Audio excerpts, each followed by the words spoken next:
शांति सा विद्या या विमुक्तये। महाराज लक्ष्मीश्वर सिंह मेमोरियल महाविद्यालय दरभंगा का हिंदी विभाग अपनी दैनिक वर्ग तालिका के अनुसार उपस्थित है।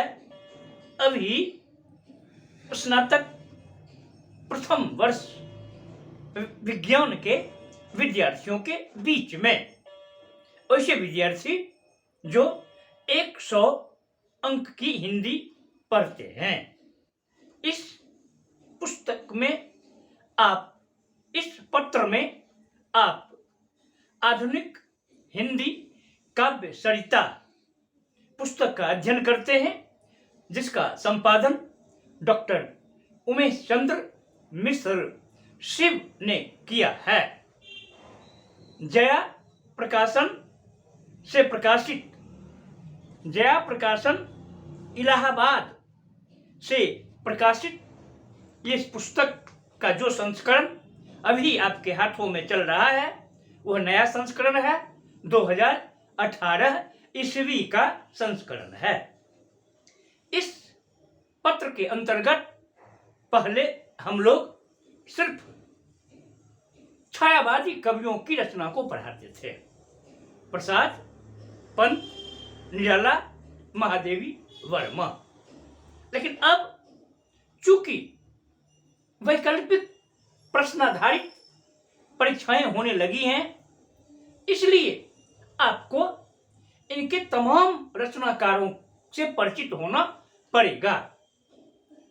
इस पुस्तक में कुल 11 कवियों की रचनाएं संकलित हैं, जिसका प्रारंभ छायावादी स्तंभ जयशंकर प्रसाद जी से होता है और जिसके अंत में उपस्थित हैं डॉक्टर धर्मवीर भारती जी।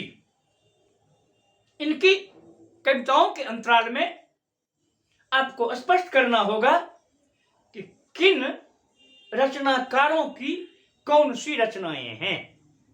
याद रखें, यह याद करने की बात है। आप उसको कंठस्थ करें कि जयशंकर प्रसाद की कौन कौन सी रचनाएं हैं। आपकी पुस्तक में सभी रचनाकारों की रचनाओं का परिचय भी दिया गया है। रचनाओं के प्रकाशन की तिथि भी दी गई है। कृपया ध्यान पूर्वक उसका अध्ययन आप करें। यही जरूरी है आज की परीक्षा के लिए। आप शुरू से देखें।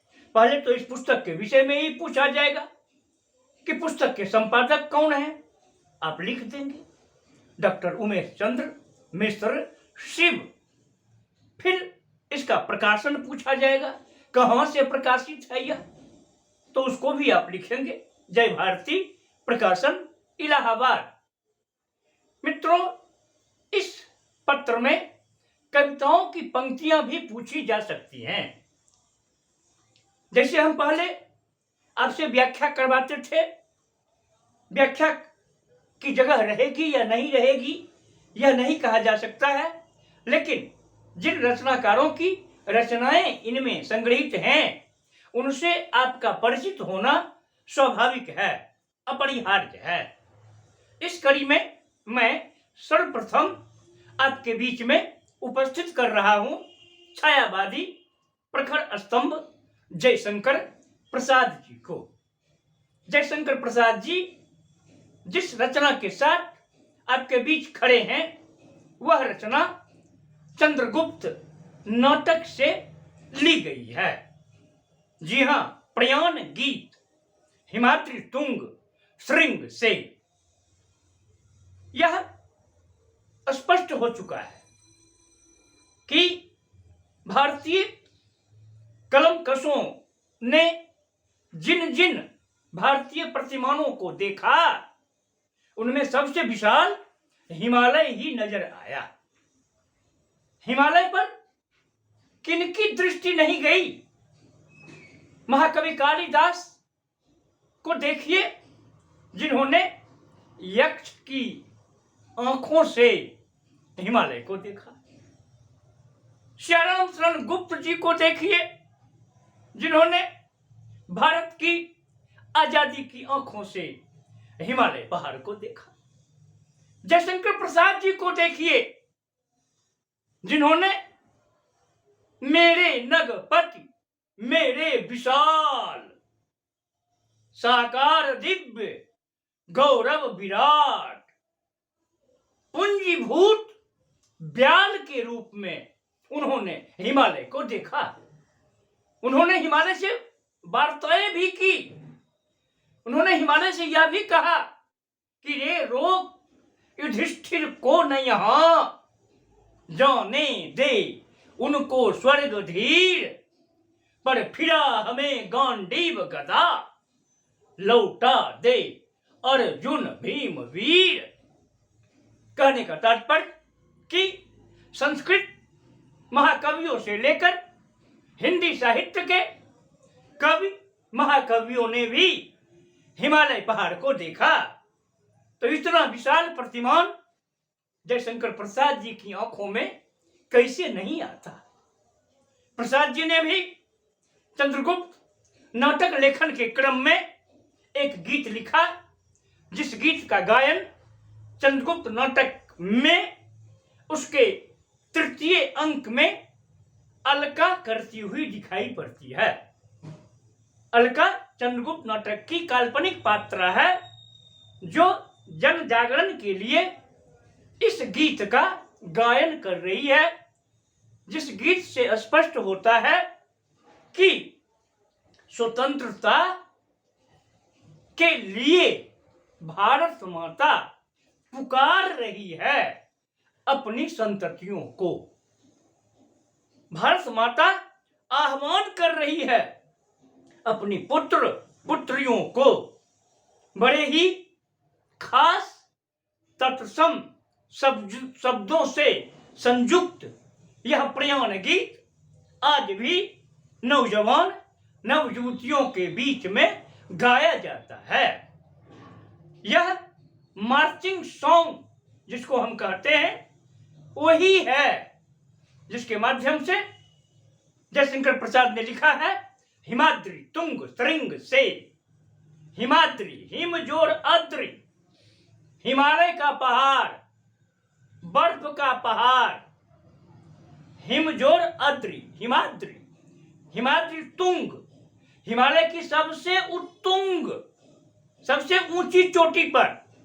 हिमाद्री तुंग श्रृंग से, श्रृंग पर सबसे ऊंचे श्रृंग से प्रबुद्ध शुद्ध भारती, भारत माता सरस्वती भारती जो प्रबुद्ध है, शुद्ध है, पवित्र है, प्रबुद्ध शुद्ध भारती स्वयं प्रभा, अपनी प्रभा से आप आलोकित है। उसको किसी अन्य की प्रभा की जरूरत नहीं है।